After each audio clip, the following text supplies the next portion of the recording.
भीम।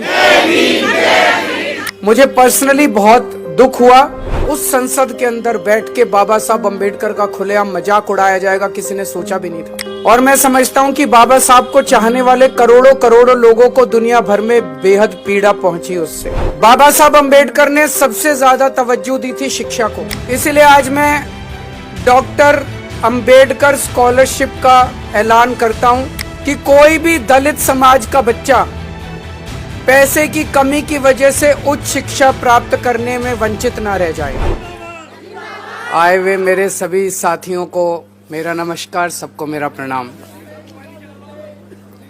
दोस्तों, अभी 3 दिन पहले हमने देखा कि किस तरह से संसद के अंदर देश के गृह मंत्री और भारतीय जनता पार्टी के लीडर अमित शाह जी ने संसद में बाबा साहब अम्बेडकर का अपमान किया।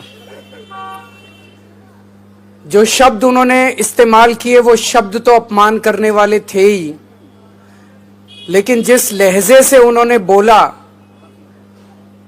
उन्होंने उनका मजाक उड़ाया। उन्होंने बाबा साहब अम्बेडकर का मजाक उड़ाया। उन्होंने कहा अम्बेडकर अम्बेडकर अम्बेडकर कहना आजकल फैशन हो गया है। उससे मुझे पर्सनली, मैं बाबा साहब अम्बेडकर का अपने आप को भक्त मानता हूं, मुझे पर्सनली बहुत दुख हुआ और मैं समझता हूं कि बाबा साहब को चाहने वाले करोड़ों करोड़ों लोगों को दुनिया भर में बेहद पीड़ा पहुंची उससे। बाबा साहब अम्बेडकर जब जिंदा थे तब भी अपने पूरे जीवन में उन्होंने इस तरह से, बहुत लोग उनके समय में भी उनका मजाक उड़ाया करते थे, लेकिन किसी ने सोचा नहीं था कि आजाद भारत के अंदर भी ऐसा समय आएगा जब कोई पार्टी और कोई नेता इस तरह से खुलेआम संसद के अंदर, आज संसद किस वजह से है? संसद बाबा साहब अम्बेडकर के संविधान की वजह से है। उस संसद के अंदर बैठ के बाबा साहब अम्बेडकर का खुलेआम मजाक उड़ाया जाएगा, किसी ने सोचा भी नहीं था। एक तरफ हम उसकी कड़ी निंदा करते हैं, भारतीय जनता पार्टी की कड़ी निंदा करते हैं, उनके नेताओं की कड़ी निंदा करते हैं जिन्होंने खुलेआम इस तरह से बाबा साहब अम्बेडकर का मजाक उड़ाया, लेकिन उसके जवाब में आज मैं बाबा साहब अम्बेडकर के सम्मान में एक बहुत बड़ी घोषणा करने जा रहा हूं।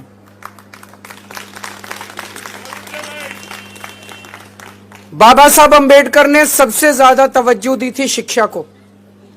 उन्होंने कहा था कि अगर हमारे समाज को आगे बढ़ना है तो एक ही चीज है जो हमारे समाज को एक पीढ़ी के अंदर सबको बराबर खड़ा कर सकती है, और वो है शिक्षा। उन्होंने अपनी जिंदगी में शिक्षा पाने के लिए जितने संघर्ष किए उसकी हम कल्पना भी नहीं कर सकते। उनके जमाने में हम जानते हैं बहुत ज्यादा छुआछूत थी। वो जब स्कूल जाते थे तो अपने साथ टाट पट्टी लेके जाते थे। क्लास के बाहर उनको बिठा दिया जाता था, वो टाट पट्टी पे बैठते थे और उनको कहा जाता था अंदर जो टीचर बोल रहा है उसकी आवाज आ रही होगी, उस आवाज को सुन के तुम पढ़ लेना। ऐसी परिस्थिति में पढ़ के वो बंबई में उन्होंने ग्रेजुएशन प्राप्त की और उसके बाद वो कोलंबिया यूनिवर्सिटी से पीएचडी प्राप्त की उन्होंने। 1915 में उन्होंने कोलंबिया यूनिवर्सिटी से पीएचडी प्राप्त की और उसके बाद वो लंदन स्कूल ऑफ इकोनॉमिक्स गए, वहां से उन्होंने पीएचडी की। लेकिन लंदन स्कूल ऑफ इकोनॉमिक्स में पढ़ते हुए उन्हें बीच में अपनी पढ़ाई छोड़नी पड़ी क्योंकि पैसे कम पड़ गए और उनको वापस देश आना पड़ा। फिर उन्होंने पैसे का जुगाड़ किया और फिर दोबारा अपनी पढ़ाई पूरी करने के लिए लंदन स्कूल ऑफ इकोनॉमिक्स गए और उसके बाद उन्होंने किस तरह से संघर्ष करके देश को आजादी दिलाई, भारत का संविधान लिखा और देश के पहले कानून मंत्री बने, हम सब लोग जानते हैं। आज मैं चाहता हूं कि कोई भी दलित समाज का बच्चा पैसे की कमी की वजह से उच्च शिक्षा प्राप्त करने में वंचित ना रह जाए। इसलिए आज मैं डॉक्टर अंबेडकर स्कॉलरशिप का ऐलान करता हूं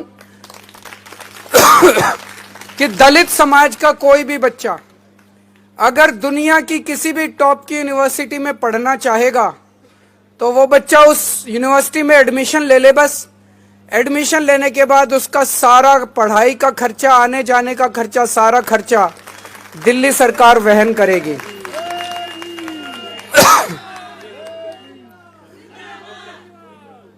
जिस तरह से बाबा साहब अंबेडकर ने विदेशों में पढ़ाई करके एक नहीं दो डबल पीएचडी करी, दो डॉक्टरेट हासिल की, और उन यूनिवर्सिटी से की, कोलंबिया यूनिवर्सिटी और लंदन स्कूल ऑफ इकोनॉमिक्स, जिसमें आज की डेट में भी एडमिशन लेना भी बड़ा मुश्किल है और उनको पैसे की किल्लत हुई। लेकिन आज हम आज़ाद भारत में सांस ले रहे हैं। आज़ाद भारत में किसी बच्चे को फॉरेन यूनिवर्सिटी में पढ़ने की दिक्कत नहीं होनी चाहिए।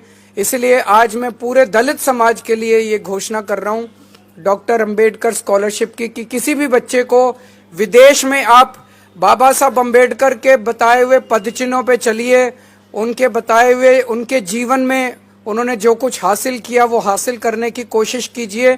आपका साथ हम देंगे। कुछ लोगों का प्रश्न था कि सरकारी कर्मचारी, जो दलित समाज के लोग सरकार में हैं, क्या सरकारी अफसरों के ऊपर भी योजना लागू होगी? जी हाँ, लागू होगी, क्योंकि मैं नहीं समझता कि कोई सरकारी कर्मचारी भी जो ईमानदारी से काम करते हैं वो भी अपने बच्चों को विदेशों में बिना स्कॉलरशिप के पढ़ाने की हैसियत रखते हैं। उन पे भी ये योजना लागू होगी। तो उन्होंने जो भारतीय जनता पार्टी ने और अमित शाह जी ने उनका मजाक उड़ाया, उसका जवाब आज हम इस योजना से पूरे दलित समाज के लिए दे रहे हैं। बहुत बहुत शुक्रिया। जय जय जय जय जय भीम, जय जय जय जय जय भीम। मुझे पर्सनली बहुत दुख हुआ उस संसद के अंदर बैठ के बाबा साहब अंबेडकर का खुलेआम मजाक उड़ाया जाएगा, किसी ने सोचा भी नहीं था। और मैं समझता हूं कि बाबा साहब को चाहने वाले करोड़ों करोड़ों लोगों को दुनिया भर में बेहद पीड़ा पहुंची उससे। बाबा साहब अंबेडकर ने सबसे ज्यादा तवज्जो दी थी शिक्षा को। इसलिए आज मैं डॉक्टर अंबेडकर स्कॉलरशिप का ऐलान करता हूं कि कोई भी दलित समाज का बच्चा पैसे की कमी की वजह से उच्च शिक्षा प्राप्त करने में वंचित ना रह जाए। इसलिए आज मैं डॉक्टर अंबेडकर स्कॉलरशिप का ऐलान करता हूं कि दलित समाज का कोई भी बच्चा अगर दुनिया की किसी भी टॉप की यूनिवर्सिटी में पढ़ना चाहेगा तो वो बच्चा उस यूनिवर्सिटी में एडमिशन ले ले। बस एडमिशन लेने के बाद उसका सारा पढ़ाई का खर्चा, आने जाने का खर्चा, सारा खर्चा दिल्ली सरकार वहन करेगी।